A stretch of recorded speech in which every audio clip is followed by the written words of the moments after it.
What's up guys, my name is Ivan Valdovinos, and on this channel I provide tips, tricks, advice, and strategies for your graduate school applications. So if you are new here, consider subscribing.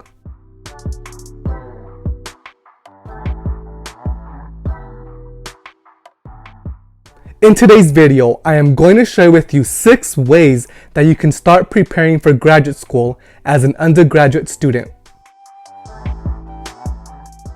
The first thing that I want you to do is start preparing your resume or CV. Your resume and CV is one of the most critical components of graduate school applications. Admissions committees use the resume or CV to kind of see what you have done through your academic career that informs your field. So what things have you done that are helping you, gain knowledge in your field, gain experience in your field, or even just gain some relevant skills that you can, take into graduate school and beyond. So what I want you to do is think about building this resume in 2 ways. I want you to first think about the actual physically typing out the resume or CV. So I want you to start building that, start, generating your ideas for organization and the ways in which you want to present your work. I suggest that you do have a clean, organized outline of it, because when admissions committees are reviewing these applications, they review these resumes and CVs pretty quickly because they have a mass to review. And so they're most likely going to skim through the resume or CV, and whatever pops out to them, they will read more closely into that. So I want you to organize your resume and CV in a way that is easy to read and follow, and that things pop out that you want to showcase. So I want you to start building that CV now as a first year, as a transfer student, because you're going to be gaining a lot of experiences throughout your undergraduate career, and you don't want to forget what you have learned and what you have gained in your courses, in your internships, in your clubs, in your extracurricular activities. So I want you to put all that down in a piece of paper now and start building that resume and CV, and have a master resume or CV. When I was an undergraduate student, I had a master resume that I would keep and I would add to every single time I got a new award, I was involved in a new project, I was involved in research, or when I assumed a new leadership position, I would go in there and write down that position, that experience, and I would write details about it. That way I don't forget in the future, because as you move on through your undergraduate career and then beyond that, you're going to forget some of the skill sets you have gained in your undergraduate career. But by having this master plan that you add to every single time that you do have a new experience, it's going to be easier for you to remember what you did and how you can translate that into your graduate school applications, your professional applications, or even if you're applying for like scholarships or fellowships. So I suggest that you start building that resume now. Ask for support from faculty, from staff, from friends. That way they're able to tell you what they see in your resume as a strength, and then what they see as in your resume as a weakness, so you can improve that in terms of building your resume. The other way that I want you to think about building your resume is, what story do you want to tell the graduate school committee or your professional committee that is going to review your resume or CV? What type of story do you want to tell?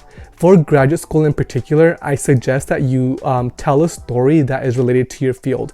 Maybe you're going to show your growth in experiences. Maybe you're going to show how you were first involved in a club as a participant, and then that evolved into a leadership role such as vice president or secretary, some type of leadership role.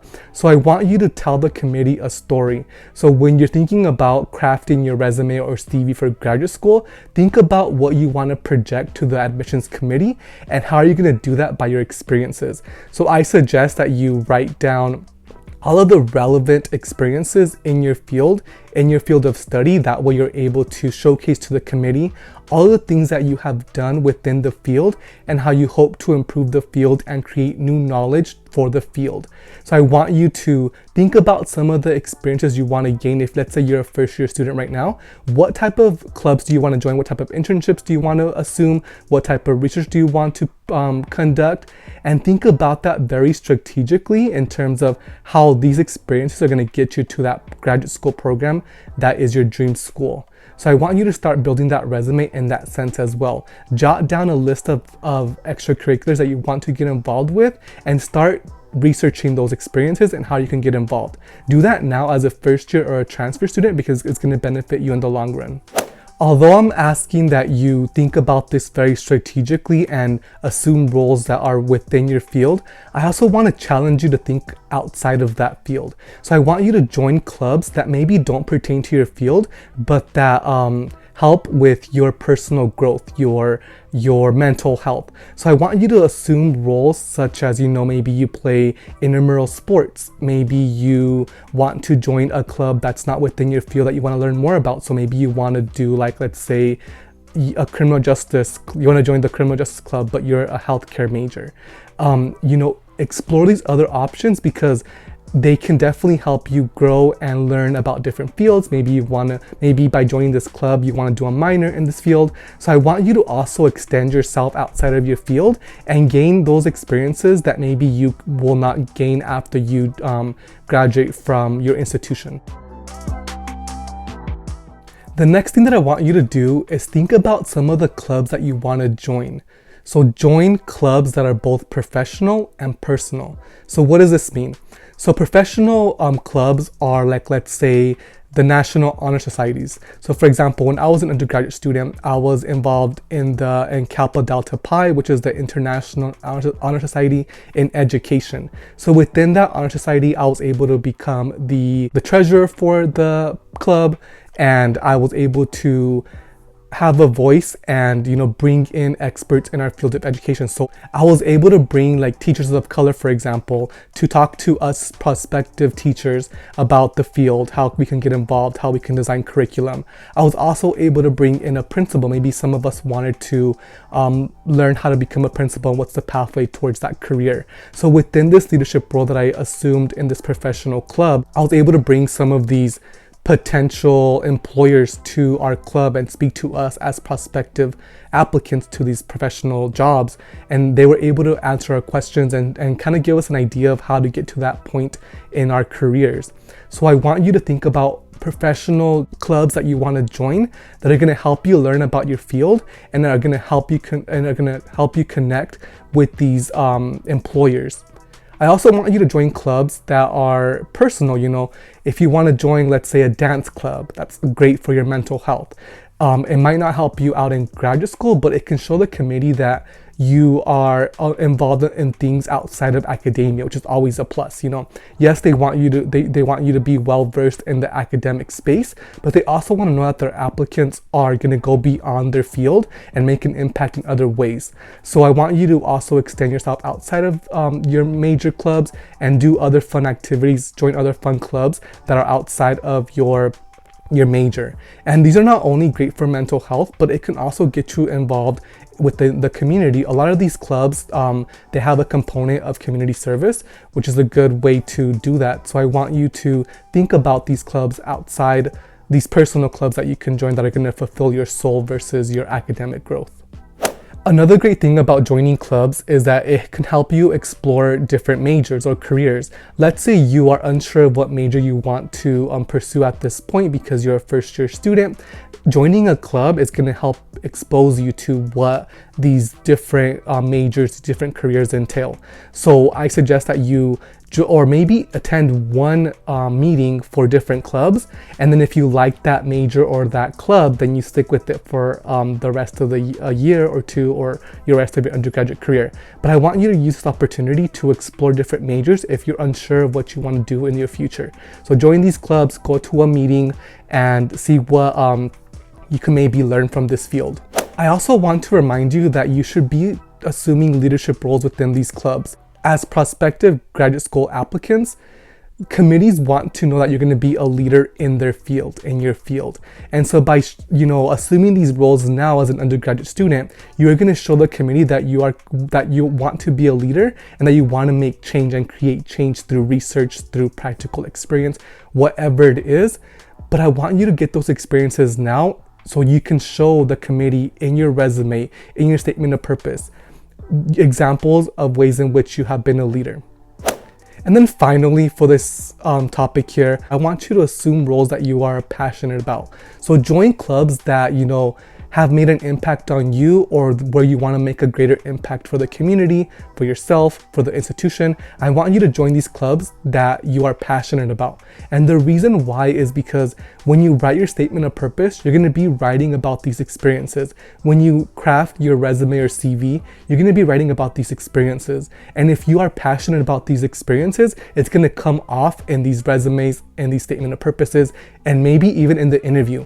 So you're gonna be able to exude this passionate conversation within these three realms. And so I want you to join these clubs that you are passionate about versus just joining the club to write on your resume.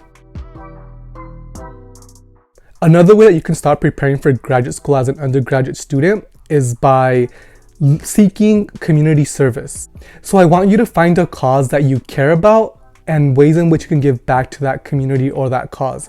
So some ideas related to this are, maybe you want to volunteer at a food bank, maybe you want to start a food drive or a coat drive, maybe you want to tutor underprivileged students. Maybe you want to mobilize in your community so change can happen. So I want you to think about ways in which you can get involved in your community through community service and assume those roles. Let's say that your cause or what you care about is not available, or there's not an opportunity for you to join a cause, a movement, whatever it is. Then I want you to start it. I want you to get a group of your friends and start that coat drive, start that food drive. Another thing that I want you to do is seek out a part-time job or internship. The internship can be during the academic year or the summer, but I want you to think about this strategically again. I want you to think about, how is this part-time job, how is this internship going to help me get into graduate school or into the professional field that I want to get into? So I want you to seek out these opportunities now, apply, and even if they're competitive, I want you to apply, because I want you to be able to gain those skills that you can translate over to graduate school or to a professional field, your professional work. Also, these internships and part-time jobs can give you a glimpse into the field. So let's say you want to be a healthcare professional and you want to go to graduate school to get a master's degree in some type of healthcare field. So by getting a part-time job or an internship in the healthcare space, you're going to be able to see what it's like to work there and if you want to stay there long term. So I suggest that you start looking for those internships now and those part-time jobs that relate to your field, so you can get a glimpse of what it's going to be like to be a professional in the long run. You can also use these internships and part-time jobs as an opportunity to network with people in that field, because as a reminder, for graduate school, you are going to need at least 3 letters of recommendation, and the best letters of recommendation come from faculty and employers. And for the employer piece, it's going to be best if they are in your field. So I want you to use this opportunity to network with different stakeholders in your field and, build these connections, these relationships with them in order for you to be able to get this letter of recommendation and then also have this connection, maybe this reference for a future opportunity. The next thing that you should be looking for is pursuing additional coursework. I know this sounds daunting because you already have this coursework that you need to meet for your major and for you to graduate from your institution. But I want you to think about this in a different way. So I want you to think about pursuing additional coursework in the sense of, let's say, research. So I want you to assume research roles either through the academic year, in the summer, because it's going to help you prepare for graduate school. In graduate school, you're going to be writing a lot and reading a lot, and they're going to expect their students to be able to conduct quality research. And so I want you to gain this experience now as an undergraduate student. So I want you to talk to your faculty, your favorite faculty. I want you to ask them, what is your research about? Go to office hours and ask them these questions. What do you specialize in? What is your research like? What do you want? What questions do you have in the field? And then finally ask them, is there any way that I can get involved? Even if it's a small way, maybe it's just, they're gonna ask you to conduct some lab work, or maybe they're going to ask you to conduct a literature review. you want to ask them, how can I get involved? And then start getting involved. Maybe you dedicate 5 hours per week for this opportunity. Maybe you dedicate an hour per week, 2 hours per week. You want to ask your favorite faculty about their research and how you can get involved so you can gain that experience. Usually these are unpaid because you're volunteering onto their projects, but if your institution does offer paid research experience, definitely apply for those opportunities. Also, summer research is probably one of the best ways for you to gain information about research and gain that training, because a lot of the time they pay for these opportunities. And I suggest that you look not only at your institutional summer research opportunities, but also outside of your college. So I want you to look for these opportunities. I know when I was an undergrad, I was able to go to a summer research opportunity at the University of Arizona, and they actually paid me a $5,000 stipend for being there. They paid for my meals. They also allowed me to stay for free in the dorms in the summer. I got a faculty mentor that I was able to work with on a project, and he let me use some of his data so I can, design this project and then present it at the end of the experience. And then also they flew me out to Arizona, to Tucson, and I was able to experience a new place that I've never been to. And so I suggest that you look for these summer opportunities. That way you're able to apply, and then you're able to go and gain that experience. And then also that mentor is really important for your career. I know my mentor I have been in touch with for the past, 8 years now, because I went to that program in 2013.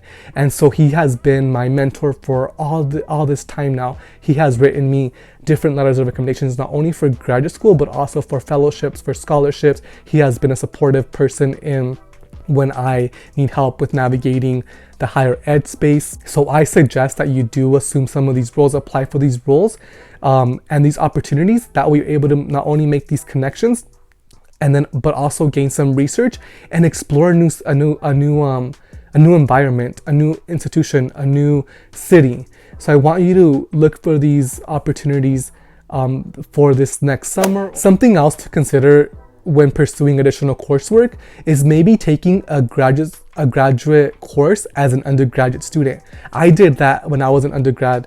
I asked the graduate school if I could take a course in education, and they said yes. And so I was able to take the course. I did well on the course, and I was showing the committee when I was applying for graduate school that I could complete this graduate school course and that I had what it took to do well in their programs. So I want you to seek out these graduate school course opportunities and ask the professors if you can either audit or join as a course for your major or for a grade, because it's going to show the committee that you are passionate about this field and that you are able to complete the work at the graduate level. Finally, the last thing that I want you to do is to foster good relationships with faculty and staff. The reason why is because for graduate school applications, you are going to need at least 3 letters of recommendations for your graduate school programs. And so the best letters of rec come from faculty and staff. And so I want you to go to office hours, develop these connections, develop these relationships with these faculty and staff, and let them know what your dreams are, what your goals are, what you want to find answers to, what you want to research, what your background is. And I want you to ask them too, how can you support me in my journey to get there? And then once you meet with them numerous times, then when you're applying, you can ask them, could you write me a strong letter of recommendation? And they might say yes, they might not, they might say no. But most likely, because you've been going to their office hours on a weekly basis or on a daily basis, they're gonna say yes. And then I also want you to ask them, how can I get involved in your research? And the reason why is because it's gonna build a stronger bond. It's also gonna show him that you are committed to the field. It's also going to show him that you have the skill sets and what type of skills you can bring to the graduate school program. So by thinking about this or by talking to your faculty and your staff and going to their office hours, it's going to help them write a stronger letter for you, because they're going to be able to see your work not only in their course but also externally in their office hours. So I want you to start building these connections, these relationships with them early on in your undergraduate career. That's it for today's video. If you enjoyed or learned something new, please check out my YouTube channel where I teach students about graduate school applications through tips, advice, strategies, and personal experiences. I will see you in the next video.